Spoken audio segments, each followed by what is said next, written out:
Hey guys, so today I'm filming my Throwback Thursday of my January favorites from 2014. If you've never seen this video from me before, I'll have my playlist linked down below. And basically, I will be sharing with you guys my current thoughts on the products that were in my favorites 2 years ago, letting you know whether they are still favorites now or I have replaced them with something else. My inspiration for this series is Kristen Game. I will have her channel and her playlist linked down below. Make sure you go check out her channel. Kristen is one of my absolute favorite people on YouTube.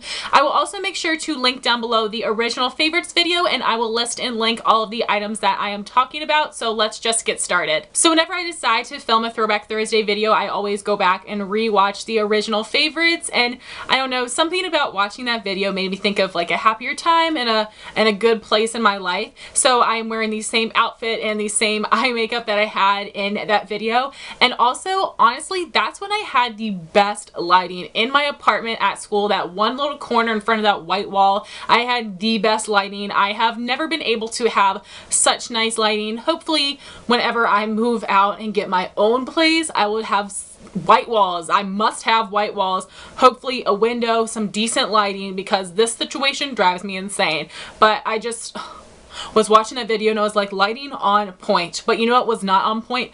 My eyebrows looked terrible. They were like so thick and I had no tail. Please go watch that video, and it's okay. We can laugh together at how god awful my eyebrows are, but thank goodness I have changed them in the past 2 years because not cute. So my first favorite was my most worn makeup look of that month, and the eye makeup is what I am wearing today, and these are shadows from my MAC palette, which is one of my absolute favorite palettes of life.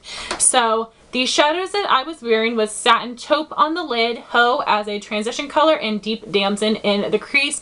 I'm wearing all of that today, but I also have Yogurt as a brow bone highlight. 2 years ago I did not own Yogurt, but those were eyeshadows that I had received for Christmas and really fell in love with. The quality of MAC shadows are my favorite. My 3 favorite eyeshadow formulations would be MAC, Makeup Geek, and Anastasia. Those are just hands down my favorite eyeshadow brands for their formula and their color selection. But I love these MAC eyeshadows so much. I haven't worn this look in a while. It is a look that I really just wear in the winter time, so I was really excited to wear it again today and fall in love with it again. The pigmentation and the blendability of MAC shadows, it depends on the formula, but those 3 shades in particular is fantastic. So definitely that eye look is still a favorite. And the blush I was wearing in that look is a MAC Mineralized blush in Lured to Love, which was part of a holiday collection from 2013. It is a really beautiful light cream sickle peachy shade,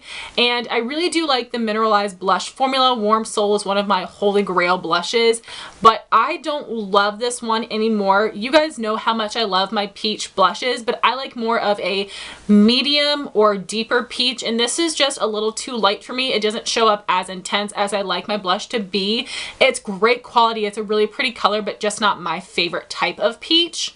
And this is actually a product that I am going to be selling in February when I do my declutter blog sale. So if you are interested, you will be able to buy this one. And then the lip color that I was wearing in that look would be the NYX Butter Gloss in the shade Vanilla Cream Pie. The NYX Butter Glosses are my holy grail lip gloss formula. These and the Buxom glosses are my hands down favorites. These have hardly any stickiness to them. They are very, very smooth. They do have a light medium opacity, but they have a wonderful vanilla scent. They come in a lot of beautiful colors. They're a very comfortable gloss formula. I like to wear them on their own or as a lipstick topper. I believe I do have a tutorial using all of those products that I will link up here in case you want to check it out. So my next favorite would be the Estee Lauder Double Wear Foundation in the shade 1W1 Bone. Now the bottle that was in my favorites 2 years ago was the original formula, which was hands down the best foundation I've ever tried. The current formula is different. So the formula that I fell in love with was a very, very fair shade with a very yellow undertone. The best shade match I have ever found. It was very full coverage, but it wasn't super thick. It was really easy to blend out. So that original Estee Lauder Double Wear was hands down the best perfect foundation I had ever tried, formula and color wise. So I was very disappointed to find out that it had been reformulated. Now Bone is 2 shades darker, and it isn't as full coverage. I think that this is a medium buildable foundation, which still works well for me, and I just used my Hard Candy Glamoflague with this foundation to lighten up the color a little bit. It is still very yellow, but it isn't as fair. So I do still really enjoy this foundation. It is one of my favorites, but I wouldn't consider it the ultimate foundation like the original used to be. Every time I go to a CCO, I open up every single box to see if I'm able to find the old formula, and I've never been able to find it again. My next favorite is my MAC ProLongwear Concealer in the shade NC15. This is a holy grail product of mine. This is a concealer that I can use under my eyes and on blemishes, and I can also use it in the winter and in the summer. So when my skin is at its oiliest and when my skin is at its most dry, this concealer works for me. The shade is also perfect, very fair, and it does have a yellow undertone. I have repurchased this. This is my second one of these. They tend to last me for a while, especially because I really do only use this on my blemishes most of the time, so I don't need a ton of product, and it does last me for a while. I know some people complain about the pump, but all I do is barely press it to get out the tiniest amount of product, and I usually don't have any issue. So I would not try to pump out a full pump or even half a pump.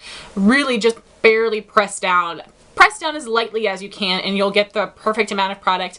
This is holy grail to me. I absolutely will repurchase this whenever I finish it up. Then I had some blush favorites, which were both from MAC that I had gotten for Christmas. Now, the products I had gotten for Christmas in 2013 were fantastic. I placed a huge MAC order because my super sweet friend Hannah does have that pro MAC discount and was able to get me all those products for 40% off, which was amazing, and I still really appreciate Hannah to this day. So my first blush favorite is from the Temperature Rising collection, which I believe was summer 2013, and this is in the shade Ripe for Love, which is a satin finish, which is my favorite finish of blushes from MAC, and this is an amazing burnt peach. I love wearing this in the summertime. This gives me that sunburn effect, but peachy instead of red. It looks absolutely gorgeous. I love this shade, and I definitely love the formula, so this blush is absolutely still a favorite. My next favorite was my MAC blush in Cantaloupe. Now this looks super duper boring in the pan, and even on the skin it isn't like a whoa blush, but it pairs perfectly with so many different makeup looks. This is also a satin finish, I believe, and it is a very pigmented blush. I feel like MAC blushes in the pan form are somehow more pigmented than they are in the pot form. I feel like they just pick up a lot easier on a brush. Maybe that's just my mind playing tricks on me, but I do absolutely love this blush. My next favorite were some Anastasia brow products. I did have a first impression trying all these things out, which I will link up here. I tried the Anastasia Brow Wiz in Ash Blonde, which is now called Taupe, and I tried out their Bold Brows kit that you can buy from Ulta. It comes in 3 different shades. It comes with their double-ended brush with the angled side and the spoolie. It had the clear brow gel, and then it also had the brow powder duo, and I got mine in the shade Taupe. So I really loved all these products when I first tried them out. It was my first time trying Anastasia brow products. So I no longer have the Brow Wiz pencil. I have finished it up, but it is an amazing pencil that has a very nice precise tip, so you can very carefully draw in your brows. And even though I have thick brows, they're very uneven, so I need a very precise tip to make sure that I am able to get them looking as even as possible without making them look this big. So I love the format of the pencil, and the formula is also fantastic because it draws onto brow hair and onto skin very well, which is very important for me, and it has a really nice lasting power, and I love the color. You do tend to run through the Brow Wiz very quickly, and it is a bit expensive. It definitely is still a favorite of mine, but I'm no longer going to be repurchasing it because I discovered the NYX Micro Brow in the shade Taupe.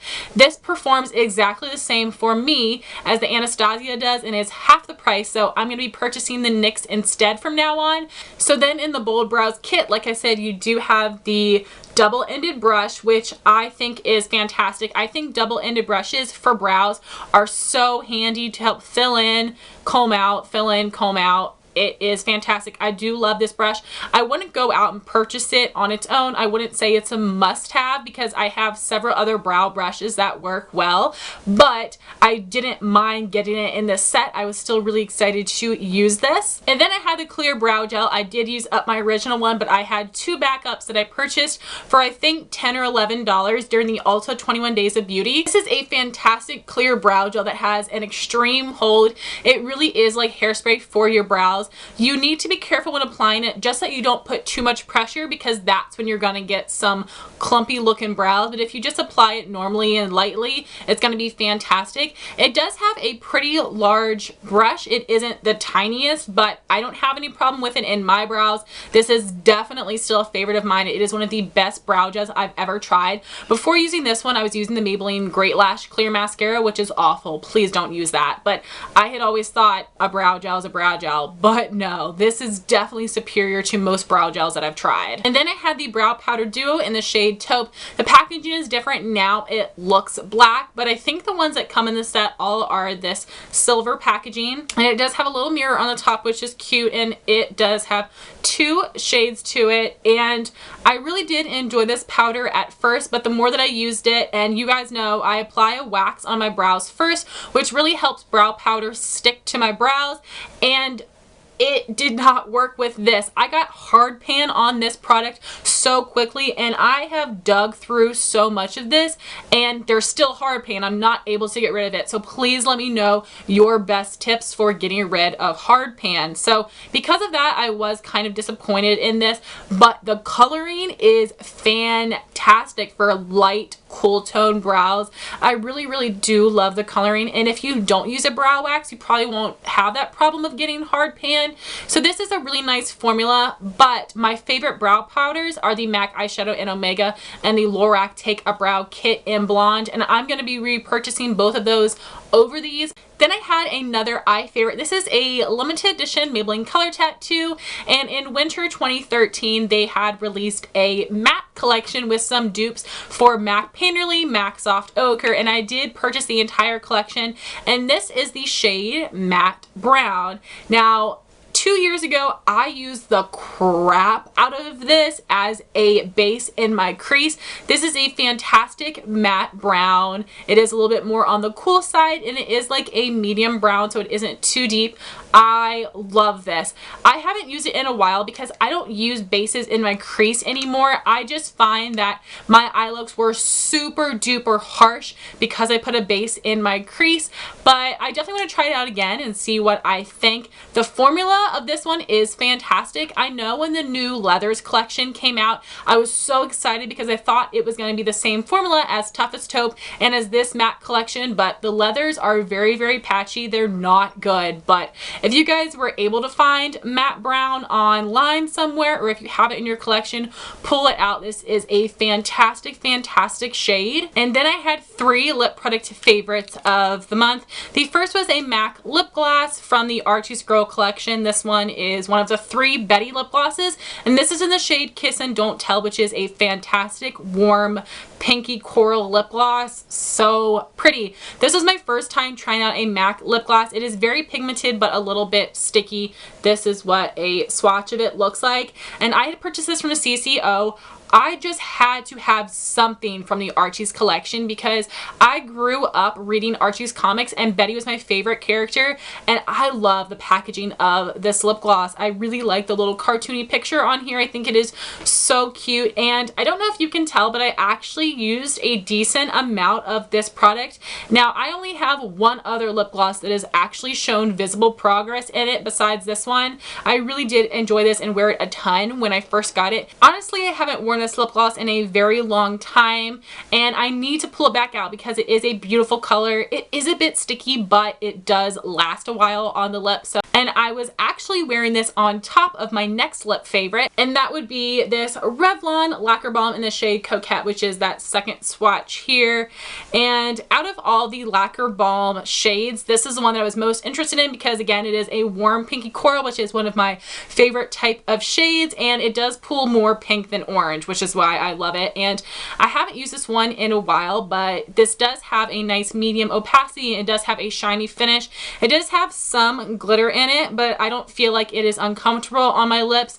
It really does depend on the shade that you pick up from this line. Some have more glitter than others, but I love this combination. It was just such a beautiful, warm, pinky coral. My other lip product favorite was the Revlon Matte Balm in the shade Elusive, which is more of a dusty, warm pink. It is this bottom swatch here, and I purchased a bunch of these shades, and this was definitely my favorite. It is the most wearable. This is a really opaque and really comfortable matte formula, so I definitely do enjoy all three of these formulas and all three of these colors, but I haven't used them in a while, so this video is going to help remind me to pull these back out again and wear them. And then I had a nail polish combo favorite. I was using the CoverGirl Outlast Stay Brilliant in the shade Always Naked, which is a dupe for Estee Saint Tropez, and OPI Designer de Better, which came out in the Muppets collection several years ago. And I was using this as my main nail polish, and I was using this as my accent polish on my middle and ring finger. Both of these polishes have a fantastic formula. The CoverGirl is opaque in 2 coats, which is amazing for a nude. This is the only CoverGirl shade that I have, but it's fantastic. And then the OPI is opaque in 2 coats as well. OPI metallics are my absolute favorite. This is a platinum polish with some copper reflect in it. It is so gorgeous, and this is definitely still a favorite. I did already wear it this winter time. I love both of these on their own, but I really love them in combination. And my last favorite was a perfume sample of the Viva La Juicy Noir, and I did just get this for Christmas. I was able to get it on a double discount day, and it was on sale, and this scent was really different for me. It is sweet, but it is a more intense, deeper scent. I really was kind of on the fence about buying it because I did really enjoy it, but I didn't know if I would love it all the time. It's a super gaudy bottle. Like, this packaging is hideous, but I love the scent. If you can get a sample of it or you can sniff it at a store, definitely do. So guys, that was my Throwback Thursday for my January favorites of 2014. I hope you enjoyed this video. Thank you so much for watching. Please rate, comment, and subscribe, and I'll talk to you soon. Bye, guys.